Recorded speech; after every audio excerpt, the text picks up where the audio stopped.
Bueno, vamos a hablar de un tema que es global para todos, que está todos los días en nuestra vida, que es la economía, como siempre decimos. Y para esto tenemos la fortuna hoy de contar con un especialista, un hombre que trabaja en la función privada, pero también ha tenido un paso importante en la función pública, como es el presidente de la consultora OJF y Asociados, el doctor Orlando Ferreres. Orlando, Darío Ríos lo saluda, buen día. ¿Qué tal? Buen día, Darío. ¿Cómo andamos? Bueno, muy ¿Todo bien. bien? Sí, con muchas ganas de escuchar cómo ve usted la marcha de la economía después de un año y medio del gobierno de Javier Milei, ¿verdad? Bueno, en general está creciendo. Ya viene creciendo desde abril del año 2024 y creció hasta marzo de este año. Este año, como se salió del cepo a los privados, ahí hubo una confusión con el tipo de cambio que iba a haber y se calculaba que la inflación iba a ser de 4 o 5 y que iba a haber una recesión. Pero eso no ocurrió porque el tipo de cambio no subió, sino que más bien bajó, y entonces la inflación fue anormal, digamos, todo con dos. O sea que nos encontramos ahora frente a la perspectiva de inflación de mayo y junio, y de julio también, que hay que ver qué puede pasar, pero no se esperan grandes oscilaciones, se espera siempre debajo de 2 puntos el aumento de la inflación. Puede dar menos de 2 puntos, aunque no sabemos en qué medida, ¿no? Ujú. Puede ser un poquito más alto que el mes anterior. Un poco más alto que el anterior puede ser, pero no sin llegar a 2, ¿eh? Ajá. Y, Nosotros calculamos 1,7 y puede ser que de 1,9, digamos, para decir una perspectiva que saliera en consenso. Pero de todas maneras, son cifras bajas de inflación comparadas con las que teníamos antes, y yo creo que van a ayudar mucho al gobierno en materia política porque va a ganar mayor cantidad de representantes en la Cámara de Diputados y senadores, y eso le viene bien para poder pasar leyes que le han costado mucho al gobierno y algunas no la ha podido ni mandar, ¿no? O sea que eso va a provocar un cambio importante en la reestructuración macroeconómica del país, que ya se viene haciendo desde el punto de vista del gasto público, que bajó 30% el año pasado, y este año sigue bajando con superávit primario, o sea, antes de pagar intereses, y también incluyendo el superávit de los intereses, da el superávit financiero, que también da positivo. O sea que por el lado fiscal está bien. La parte del Banco Central se está acomodando, ya se acomodó bastante con los préstamos del Fondo Monetario Internacional al Tesoro, que a su vez le compró bonos al Banco Central y quedó con reservas libres. Está bien que son todos préstamos y que en algún momento, dentro de 3 años, 2 años, hay que pagarlos, pero el nivel de reservas es mucho más sólido. O sea que la cosa está andando bien y se espera que baje un poco el riesgo país, que está alrededor de los 700 puntos, poco más, poco menos, fluctúa ahí, y que eso llegue a 400 puntos y ahí podamos obtener préstamos de otros fondos que hoy no le permiten comprar bonos de Argentina porque estamos en frontera. La denominación no es ni siquiera emergentes, es más difícil todavía. Un país de frontera como que está solo, digamos. O sea que eso es difícil de obtener préstamos para fortalecer las reservas que tendrían que tener con mayor facilidad. ujú. También tenemos el swap de China, que son unos 18 mil millones de dólares, 5.000 están realizados. Lo del Fondo Monetario, que es bastante grande, y lo de préstamos del Banco Mundial, BID y la Corporación Andina de Fomento. O sea que la mayoría de los resultados se obtienen por préstamos, por eso que se llaman reservas brutas, porque cuando uno las netea de las deudas o cosas que no pueden usarse, queda muy poco realmente disponible de real reservas. ¿Y cómo todos estos números que siempre se habla de la macroeconomía, pero hay un gran sector de la sociedad que la está pasando muy difícil, ¿no? Porque, eh, Sí, sobre todo por el aumento que se han, para el bolsillo, la cantidad del volumen de dinero que se llevan los servicios, ¿no? La luz, el gas, transportes. ¿En qué momento se puede equilibrar esto? ¿Cómo lo ve, doctor?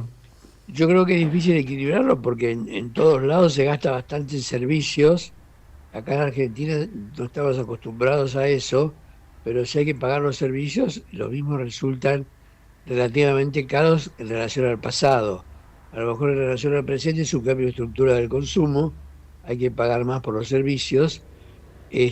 A lo mejor el INDEC tendrá que acompañar eso con algún cambio de la estructura que haga un estudio más profundo de los consumos, y yo creo que ahí va a andar, pero no hay vuelta. Los servicios van a seguir siendo caros y no se puede esperar un subsidio por ese lado, porque ya se ha dicho que eso significaría un problema fiscal y que el gobierno no está dispuesto a ceder en ese aspecto.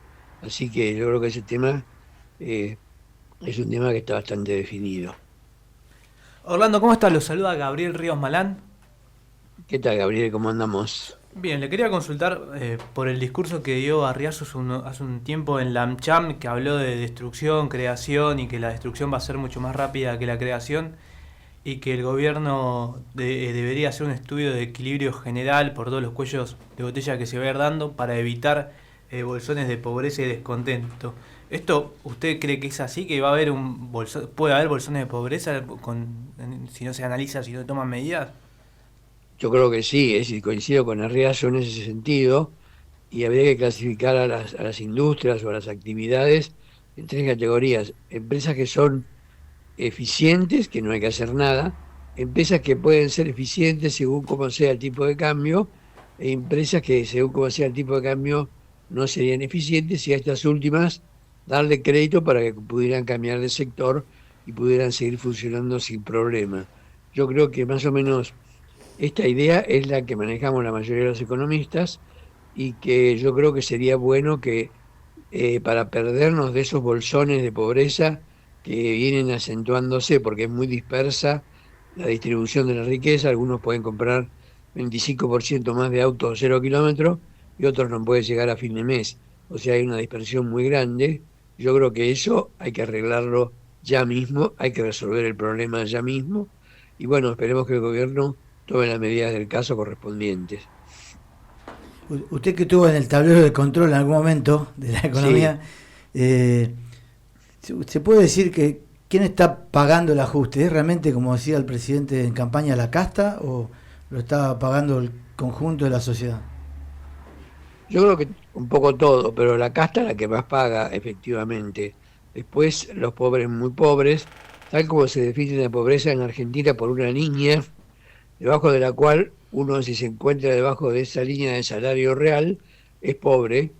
Con la disminución de la inflación del 25 o 30% mensual al 1,5, 1,7%, eso produjo una disminución muy grande de la cantidad de pobres. Unos 10 millones de personas menos dejaron de ser pobres, e inclusive podría haber bajado a 31% el número de pobres, o sea, serían 12 millones más de personas que habían dejado la pobreza. Pero eso no quiere decir que ese 30%, ese 31% no haya que atenderlo. Hay que dedicarle tiempo y tratar de resolver ese problema, porque puede ser una de las calificaciones para las elecciones del 2027, las cuales son claves para el mantenimiento de Milei y su gente, que digamos está tratando de ganar las elecciones de ahora, del 2025, para posicionarse para el 2027.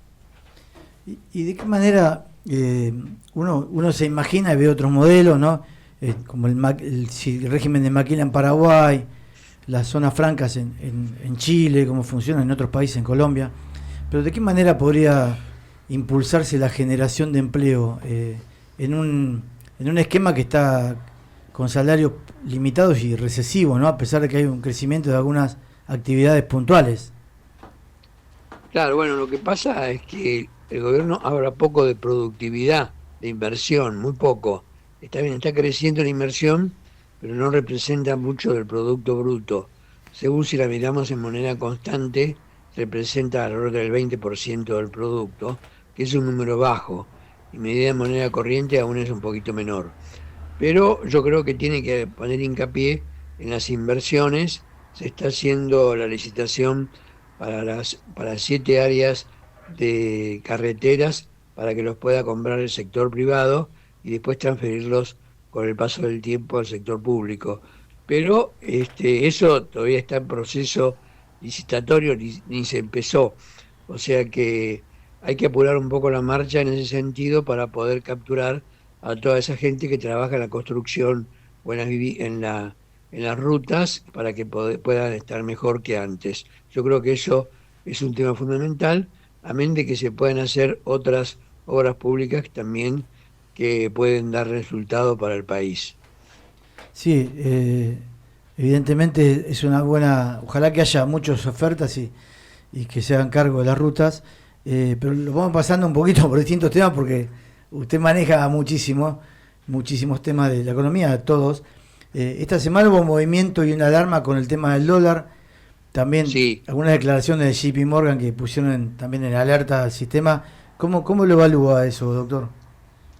y bueno, la verdad que el precio del dólar fluctúa de acuerdo a una flotación que tiene dentro de unas bandas de 1.000 o 900 y pico a 1.400 o 1.400 y pico porque tienen cierto aumento. Pero ahora se produjo un aumento importante de ese tipo de cambio y algo impacta la inflación, porque hay un pass-through hacia la inflación de todas esas devaluaciones, tanto por la importación como por la exportación, ¿no? O sea que un cierto impacto va a tener, pero no va a superar, como dije al principio, el 2%, por más que esta devaluación es una forma de cambio del sistema cambiario, evidentemente se lo hace de manera gradual para que no impacte tanto en los precios. Yo creo que eso está bien y nosotros tenemos como paridad teórica de equilibrio, o sea que es la que balancearía bien el balance en cuenta corriente del balance de pagos, 1.815 pesos por dólar. El valor del tipo de cambio oficial está en 1.250, digamos, o sea que está alejado de este valor, pero en aquellas épocas que lo calculamos no había superávit fiscal ni primario ni financiero, o sea que no son comparables exactamente con la situación actual y por lo tanto no pueden ser una guía como para seguir en la oscuridad del tipo de cambio, que no se sabe bien cuál va a ser su valor en el futuro. Tendríamos que tener algún valor para que pueda llegarse al equilibrio del balance en cuenta corriente, tanto de las exportaciones como de las importaciones, y también incluido el turismo, que está muy hacia la salida del país de mucha gente que, digamos, como yo estoy en el directorio de aeropuertos, puedo percibir la cantidad de gente que sale como una cantidad enorme, ¿no? O sea que lo ideal sería que hubiera entrada de capitales, entrada de gente al país y de que saliera menos, pero lo que se da es eso, para el aeropuerto es un resultado equivalente, pero yo creo que la diferencia de signo es importante. Ujú. Sí, estos temas también influyen, bueno, como usted señaló, con el tema en el aspecto del comercio exterior y, y también hay muchos empresarios que reclaman un valor más alto y también, bueno, se mezcla ahora con las retenciones del campo, ¿no? Eh, Claro. esta situación que se genera como un clima así de conflicto, ¿usted cree que se puede superar o se va a retener la producción del campo en los silobolsas? Yo creo que se va a retener el campo con los hilo bolsas, lo que se pueda. A lo mejor si alguien tiene necesidad van a tener que vender, pero el silo bolsa representa lo que antes reclamamos de la Junta Nacional de Granos, que haya más silos para poder almacenar la producción de trigo, maíz, sorgo, soja, etcétera, y que se puedan vender en cualquier momento. Ahora con los silos bolsa, eso lo hace el propio productor en su campo y vende según las necesidades que tenga. O sea que yo creo que es un avance importante para que el campo pueda manejar su negocio como una operación financiera más. Me parece que está bien y que eso es lo correcto. Ahora el gobierno aumentó las retenciones a la soja y al maíz otra vez a 33 para el caso de la soja y eso nos va a ayudar mucho a la liquidación de este producto. O sea que lo que se liquidó hasta el 30 de junio va a ser un poco un límite para julio, agosto, para los meses que vienen ahora, donde se va a liquidar menos seguramente. Ujú. ¿Y cómo, en qué medida usted ve que influye justamente el clima electoral en la confianza de la población en un país, como decíamos, que está atravesando un cambio muy fuerte? Bueno, la gente sufre, pero confía en el gobierno. Saben que va a costar bastante, sabemos que es difícil, lo estamos viviendo muy mal, pero tenemos la esperanza de que este gobierno nos saque de esta situación tan catastrófica. Eso es un poco lo que razona la gente que lo puede votar a Milei, y yo creo que lo va a votar a Milei. O sea, va a ser una buena respuesta de la población a Milei. Ahora bien, estas elecciones de octubre van a reforzar la parte de Cámara de Diputados y Senadores, pero para el 2027 se va a requerir una definición mayor de política económica y quién es el que queda al mando de toda la situación económica. Y eso yo creo que va a ser una elección sumamente importante, que va a tener, digamos, sus grandes giros, y me parece que ahí el gobierno va a hacer lo imposible por ganar. Trataremos de ver cómo sale. Todavía no hay indicios muy claros de esa situación, pero el gobierno quiere tener la libertad avanza en todas las provincias y en la capital federal también, de manera tal que va a tener un partido nacional que lo va a apoyar. Orlando, ya va un año del régimen de incentivos de grandes inversiones, el RIGI, queda un año más. ¿Qué evaluación hace al respecto? Hasta ahora no tuvo un gran éxito. Ha habido algunos proyectos que se están realizando, pero sin un éxito contundente. Yo creo que hubiera hecho falta un poco menos de valor para que pudiera haber proyectos que pudieran llegar a funcionar. Este es de 200 millones de dólares o más para hacer el proyecto. Tiene algunas ventajas impositivas y laborales, pero me parece que no está dando todo el resultado que se esperaba por parte del gobierno, como se nota en la inversión que subió, pero no tanto. O sea, yo creo que está bien, pero falta más para poder lograr los incentivos que el gobierno está requiriendo. Y creo que la inversión pública sería un tema al cual hay que volver, por más que sabemos que siempre está cuestionada desde el punto de vista de la corrupción, porque hay devoluciones, etcétera, que son realmente complicadas. ¿Y cómo ve esta situación que se generó con YPF, con el juicio? Bueno, este es un error del gobernador de la provincia de Buenos Aires, Kicillof, que dijo que un trato privado no tiene por qué interponerse en una acción de gobierno, y no consideró el acuerdo de los accionistas entre sí, y si se ofrecía una compra a un grupo de accionistas, había que hacer lo mismo para el resto de los accionistas, a ver si querían vender. Esa parte no se hizo, el gobierno se quedó con el 51%, con lo cual complicó mucho la situación de YPF. YPF se repuso, pero sigue pendiente ese juicio, que está dando un número bastante alto, yo diría excesivamente alto, como para compensar esa situación que no se pudo cumplir en aquel momento. Yo creo que eso se va a ir arreglando de a poco. Ujú. Y le hago una última pregunta. ¿Qué paralelismo y qué diferencias nota usted entre este momento de la economía y lo que fue el plan de convertibilidad en su momento en la década del 90? Pero casualmente ayer estuve con Cabral, estuve discutiendo esos puntos, y en general es distinto porque este es un programa de ahorro del gasto público que no existía en la convertibilidad, donde había déficit fiscal de 10.000, 12.000 millones que se financiaba cuando estaba Fernández de ministro de Economía, Roque Fernández, se financiaba con préstamos de los bancos.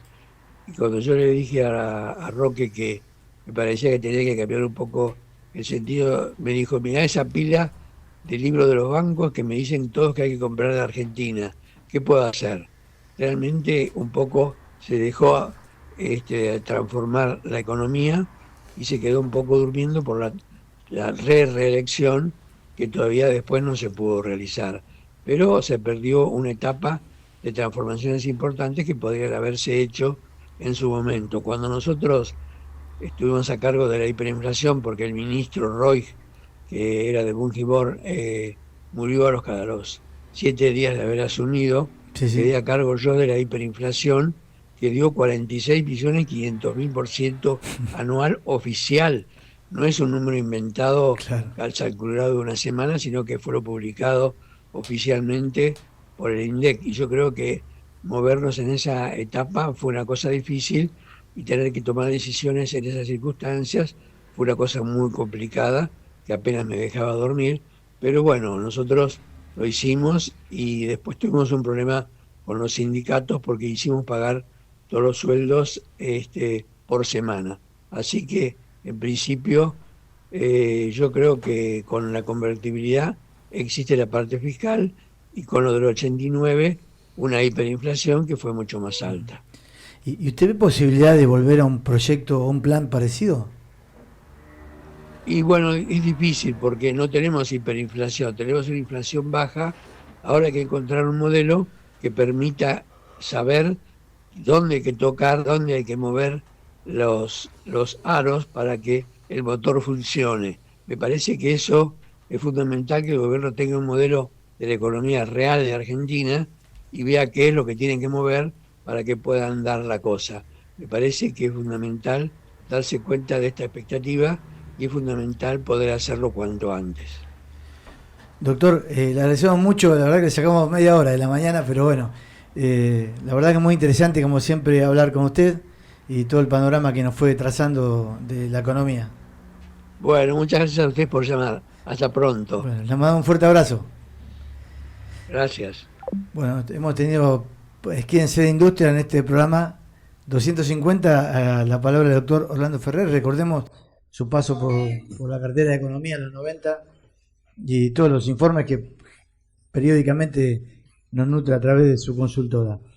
El tema de las carreteras que nombró es muy importante, no solo por la generación de empleo, sino por el mal estado en que se encuentran.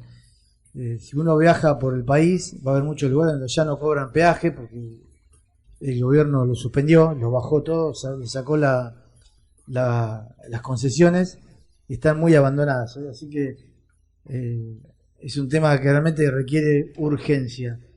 Y bueno, también hay un fuerte rumor de que uno de los proyectos que están analizando el gobierno es volver al 1 a 1.